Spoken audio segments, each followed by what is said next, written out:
Hello friends, Heidi here from Rain Country. God is good all the time, and I'm here for another Monday this and that video where at this time of the year I'm usually talking garden updates, maybe answering some questions or whatever else I have going on around here and I feel like talking about. So let's get to the topics of today, starting off with the things I've been harvesting and putting up and using as well immediately from my garden. So that would be the violets, which I don't have any to show you except for right here.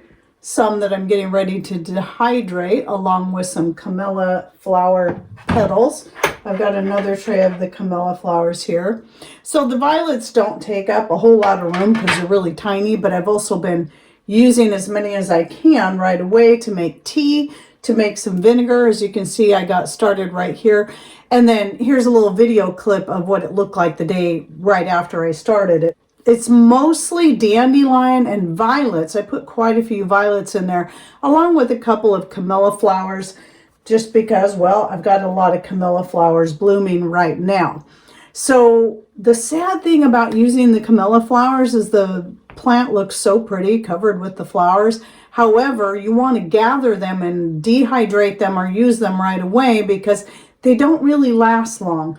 So right here I have just about half a quart of so far. I should have this quart filled up by the time I finish dehydrating all the flowers from the Camellia. Now, I have a video I did, I think maybe 2 years ago, about the benefits of the Camellia plant altogether. So the leaves, the flowers, and more. I'm talking about Camellia japonica, obviously, but Camellia japonica and Camellia sinensis are very, very similar. Sinensis is the one that typically all your true teas are made from, the black, oolong, white, and green teas, but you can actually do the same with your Camellia japonica. Yes, it is edible. No, it is not toxic. Since we're not fans of true teas, mostly it's the flowers I use, and I predominantly use them in my infused oil that goes in my skin cream because of the benefits to the skin. And then the violets and the dandelion are also very beneficial to the skin and to the hair. So this is going to be a hair wash vinegar. That's what's going on here. Right here is the lemon balm vinegar I started last week. You can see the difference in the color right now. The leaves have darkened. The color of the vinegar has gotten more green, where this one is actually quite yellow because I've got mostly dandelion in there. But anyway, what I'll do is I'll link down below to the video I did on the Camellia flowers. And while I plan to do a new video that's going to be about violets, pansies, etc., I will go ahead and link back to that old video I did years ago on the benefits of pansies. Pansies, viola tricolor, which is also known as wild pansy, and wild violets. They're all very, very closely related. And so they're all going to have pretty much the same benefits. The nice thing about violets, even though they're very tiny in compared to your cultivated pansies and even your Johnny jump ups, they're very tiny. For a lot of people, they just grow wild. You might find them growing in your lawn. In fact, this is where I found these. Now, they weren't big and healthy and beautiful out in the lawn, but that's where I found them and dug them up and then put them in pots on my back deck, because what I found is if they don't get full sun, especially the hottest sun of the day, they actually do better. They get bigger, fuller, and more flowers. So I grow them on my back deck right on the east facing side of the shop, so they're going to get that morning sun, but then not the hottest sun of the day. And so they do quite well there. And they just keep making more and more plants. So I can grow those easier than I can grow pansies, but I still grow pansies, but you know, they don't bloom until later. And what I do then is just mix the violets with the pansies, the Johnny jump ups, any of those kind of flowers that I'm growing, and use them in the same way. And then of course I have a video out on the benefits of dandelion, which I cover the leaves, the roots, the flowers, and I think the stem as well. All parts of the dandelion are edible and usable, as are actually all parts of your violets, your pansies. Then some other things I've been putting up from my garden, I just started actually yesterday, is harvesting my thyme and dehydrating it, and my valerian leaf. I like to get going on some of those plants, especially the ones I like to allow to go to seed, since I sell the valerian seed. I like to get started on cutting those leaves back as soon as they start getting any amount of size to them, because you're going to get, when it comes to a lot of your herbs like that, you're going to get more out of them if you harvest them before they start to flower. You're going to get a lot more of those leaves, and I like using the valerian leaf as opposed to the root. I still have valerian root that I bought years ago before I started growing my own valerian, but the root is far more powerful. It's good for some things, but if you're sensitive to valerian root, you might find that the leaves and the flowers, they have the same benefits. It's just not quite as strong, and it might suit you better. So I like using the valerian leaf in my pain extract. Also the feverfew and echinacea and catmint. So all herbs from my garden. The two key ones now being the valerian leaf and the feverfew for taking care of just about any kind of pain. And I'll also link to that video in the description box below. Oh, and you can see here, this is so far the dandelions I've dehydrated this year. I'll be going out here.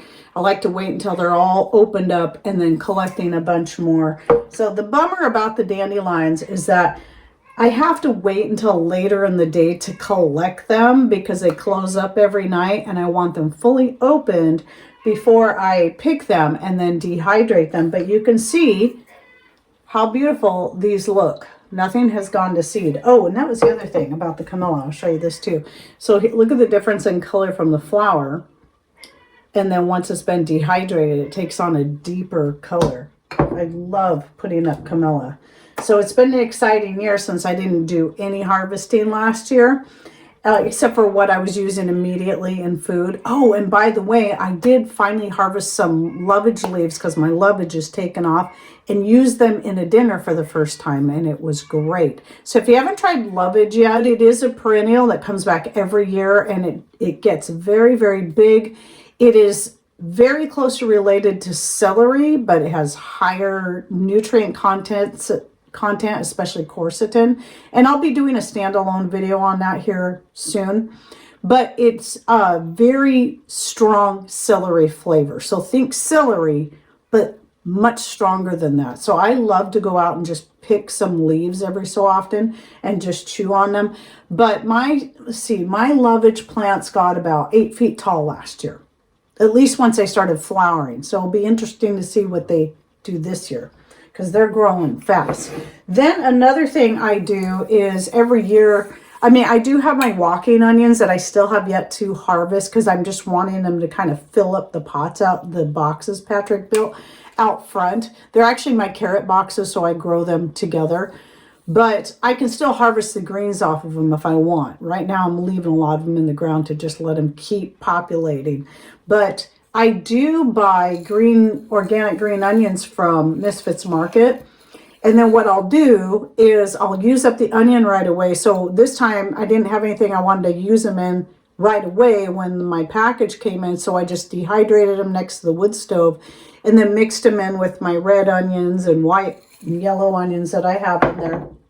And so I have my own little onion blend that goes into whatever, soups, casseroles, sauces, and more. But then what I do is I plant the white part. This is why I always buy 3 to 4 bunches every year. Some of them will stay and come back the next year, and I have some that have, but I usually lose about 50 to 75% of them over the winter. But once you've got them planted in the spring, you just use up that green onion, plant the white part, and then it'll keep putting out green onions all through the spring and summer and even fall. And then you can just cut them back, use those up, or dehydrate them, and then they'll grow more. I love that about the green onions.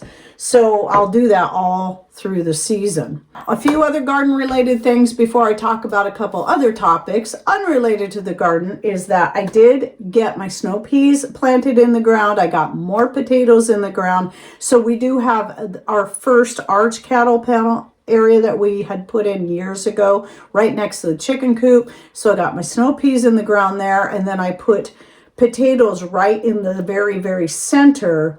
And then on the farther side, that's farther away from the chicken coop, that gets all day sun, I like the snow peas next to the chicken coops since it won't get all day sun, and snow peas don't like a lot of hot sun, or it'll just make them finish out quickly.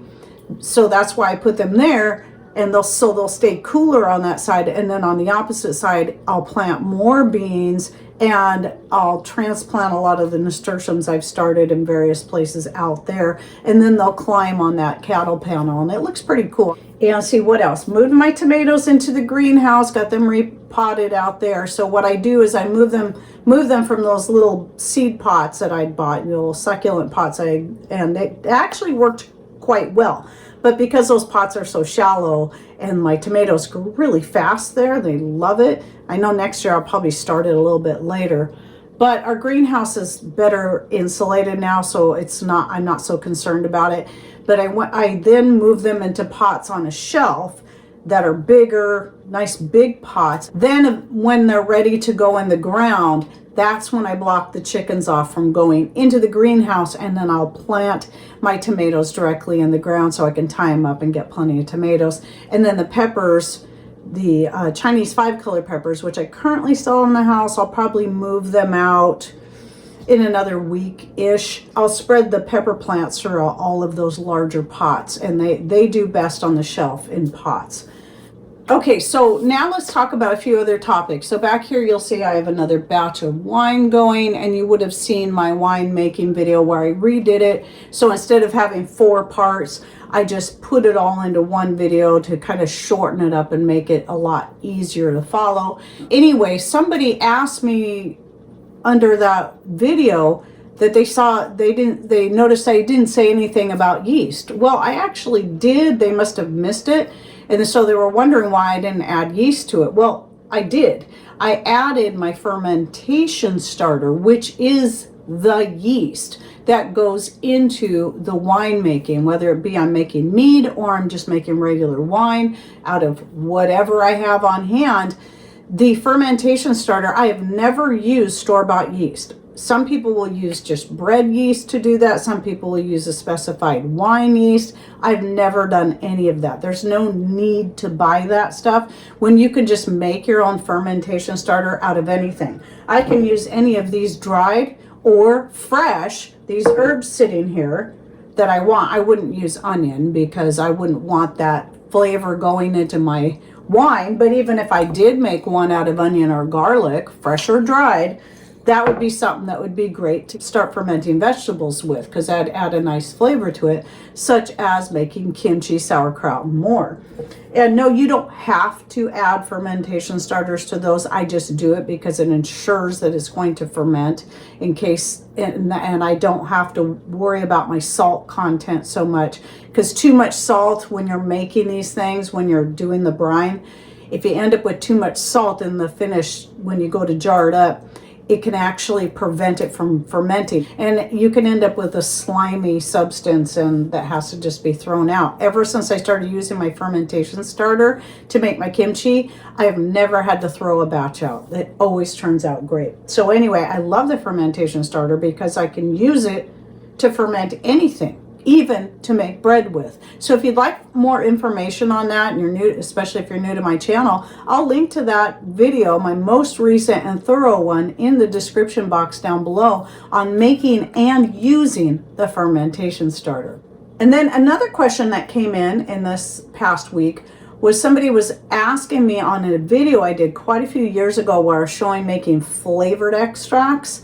And I started quite a few that day, and one of them was the almond extract. Now, out of all those extracts that I made, The almond was the only one that, I won't say it didn't turn out, it just didn't have a strong almond flavor. So it was after that, it still tasted good and I still ended up using it up. It just, you couldn't really taste the almond. And it was after that that I learned that when you buy an almond extract, if it's a natural almond extract, it's not actually made from almonds like the kind that we would add to our baked dishes or just eat.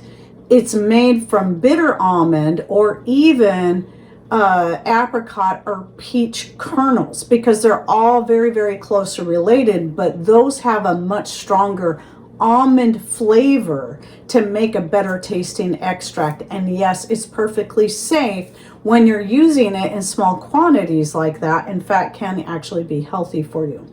So that is what I learned after all that. And though you probably could still, if you used a lot of almonds in your almond extract, you probably could still use regular almonds, but I wouldn't do that again personally.